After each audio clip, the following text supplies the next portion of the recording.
With the second phase of Israel's offensive into Gaza underway and a massive humanitarian crisis unfolding in Gaza, we need to understand what the relationship between Israel and Palestinian territories has been.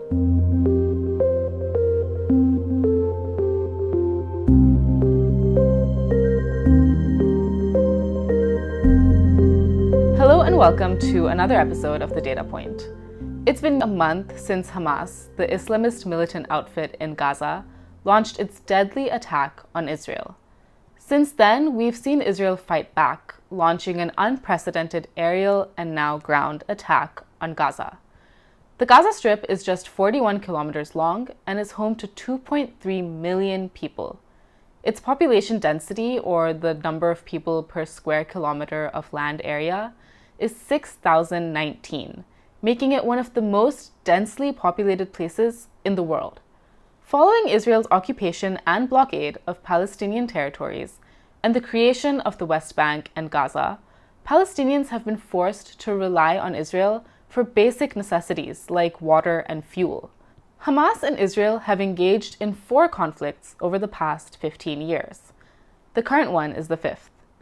Each time, Israel has bombarded Gaza, leaving chunks of the region flattened and killing civilians. The result of all this is that Gaza simply has not been able to develop. The GDP per capita of the West Bank and Gaza in 2022 was $5,722. This is less than India's and a little bit higher than Pakistan's. Israel's GDP per capita was 7 times higher, at $44,272. Of Gaza's 2.3 million residents, nearly half of them are children. Gaza's health ministry said the death toll at the time of this recording is above 8,000, with over 3,000 of these people being children. For context, just so you understand how severe the situation is right now, the 7-week-long war in July to August of 2014 between Israel and Hamas, which was the deadliest conflict till now, killed about 2,250 Palestinians. That's about 4 times less than what we're currently seeing. Given the high possibility of children dying in the violence, families in Palestine have been choosing to have about 4 babies, resulting in a very high fertility rate. Fertility rates in the West Bank and Gaza were among the highest in 2021, with 3.5 total births per woman, standing alongside Pakistan, Iraq, and Ghana. For comparison, Israel's fertility rate was 3 and India's was 2. This resulted in a huge population, most of whom are children, and adults are consequently overwhelmingly under pressure to provide. The thing is, Gaza lacks industries, so it suffers from chronic unemployment. On top of that, only a small portion of the population is even looking for jobs because of a lack of opportunities. So let's look at the labor force participation rate, which is the percentage of the total population over the age of 15 who are employed or looking for work. In 2021, the labor force participation rate in Gaza and the West Bank stood at 43%. And if we look at just Gaza, the number falls to 35%. And these figures are among the lowest in the world. But remember, this number includes people who are also looking for jobs, so actual employment numbers are even lower. The unemployment rate in Gaza and the West Bank was 26% in 2021, and in Gaza alone, it was 45%. So among the few who are looking for jobs, many are not finding them. More importantly, even among those who are employed, a significant share works in Israel and its settlements. As of 2022, over 1.5 lakh Palestinians were working in Israel and its settlements, which is about 1/5 of all the workers from the West Bank, and their income contributed to 1/4 of the West Bank's GDP. But even among those who are employed, many are underemployed or paid inadequately. Reports show that 83% of workers from Gaza received below minimum wage as of 2021. So when you have such a heavy reliance on Israel, aren't paid sufficiently, and of course have to face frequent bombardment, growth is extremely difficult. Gaza and the West Bank's GDP has grown extremely slowly over the past 20 years. But Israel's GDP has skyrocketed over that same time period. So now that we've understood the state of Palestine's development, let's look at the grip that Israel has over Gaza and the West Bank's economy. We see that because of this grip, Palestine is essentially forced to depend on Israel for basic necessities like water and fuel. So Israel has imposed major foreign trade restrictions on Palestine, so over half of all items imported by Palestine are from Israel, and over 80% of all exports from Palestine go to Israel. For comparison, the next highest export destination for Palestine is Jordan, which receives 5.1% of exports. Electricity, water, and fuel make up the bulk of Palestine's imports from Israel, with over 60% of Gaza's electricity supply coming from Israel. The power plant in Gaza supplies the rest, but diesel to power the power plant is also imported from Israel. Palestine also faces gaps in water supply, which again means that they have to import water from Israel at a higher cost. Palestinians end up spending 8 to 13% of their income on water alone. So when Israel cuts off access to water, fuel, and electricity to Palestine, the implications can be fatal. And that's exactly what Israel did.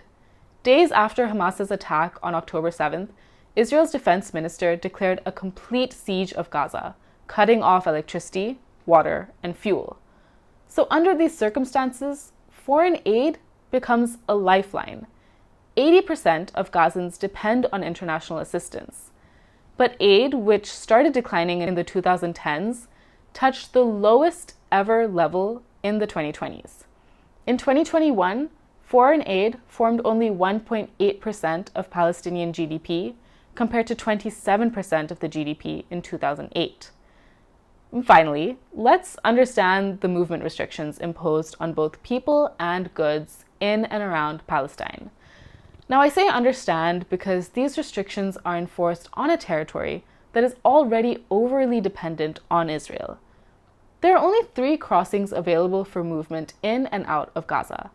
2 are controlled by Israel, and 1 is controlled by Egypt, the Rafah border. That's the only route available to Palestinians right now, although Israel has bombed the path to that exit as well. It's also where goods from Egypt are coming in from. Travel by air and sea is banned. In 2022, 4.25 lakh people were allowed to exit from Gaza to Israel, or through Israel to the West Bank. Now remember, Gaza has a huge population.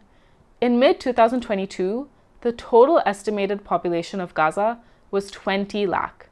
In other words, only 1 in 5 people were allowed to exit once in 2022. But even though this number is quite low, these 4 lakh permits were the most issued in the past 2 decades. The previous high of 5.21 lakh permits was in 2004. But back in 2000, 60 lakh exits were recorded. The early 2000s was marked by the Second Intifada, a major uprising of Palestinian territories triggered by former Israeli Prime Minister Ariel Sharon's visit to the Al-Aqsa Mosque, which has been at the center of many conflicts. Exit permits remained low into the 2010s too. After Hamas won the Palestinian parliamentary election in Gaza in 2006, Israel stopped most Palestinian workers from entering the country. But Gaza doesn't have enough job opportunities because, as I said earlier, there just aren't enough industries there. This means that for many Gazans, their only employment option was cut off. And even when we look at goods and services, if half the imports to Palestinian territories are from Israel, and over 80% of Palestinian exports go to Israel, then restricting the movements of goods will have serious impacts on Palestine's economy. Data shows that in 2022, over 74,000 truckloads of goods were allowed into Gaza by Israel, which is the lowest since 2014. And after Israel imposed a blockade in 2007, goods to Gaza from Israel also reduced to their lowest levels. And whatever goods Israel believes have military use are denied entry. Exports are also heavily restricted, with outgoing goods from Gaza to Israel dropping dramatically after the blockade was imposed. In 2009, only 24 truckloads went out, compared to 5,834 in 2022. And although there has been some improvement here in the past few years, the current conflict will impact this again. But let's put the economics of this aside for a moment. The most dire and immediate consequence of the conflict is the fact that Palestinians are under regular bombardment, which leaves civilians injured or dead. But Gaza's healthcare needs are far from being met. Gaza has only 13 hospital beds for every 10,000 people, among the lowest in the world. And when we look at the situation unfolding right now, hospitals have been a target for airstrikes, making a horrific situation somehow even worse. But even before this current conflict, Gazans who needed to cut across Israel to get to the West Bank for medical appointments were often not given their permits in time. It's unlikely that the current conflict will end quickly. Despite calls for a ceasefire from international groups, Israeli Prime Minister Benjamin Netanyahu is standing firm in his decision to continue to attack Gaza and eradicate Hamas, despite the unprecedented toll it's taking on civilians. But if the data tells us anything, it's that the control of Palestinians by Israel is decades old, and what's happening now is the culmination of a long-standing issue. Thank you so much for watching this video. Make sure you are subscribed to the Hindus YouTube page so that you don't miss the next one.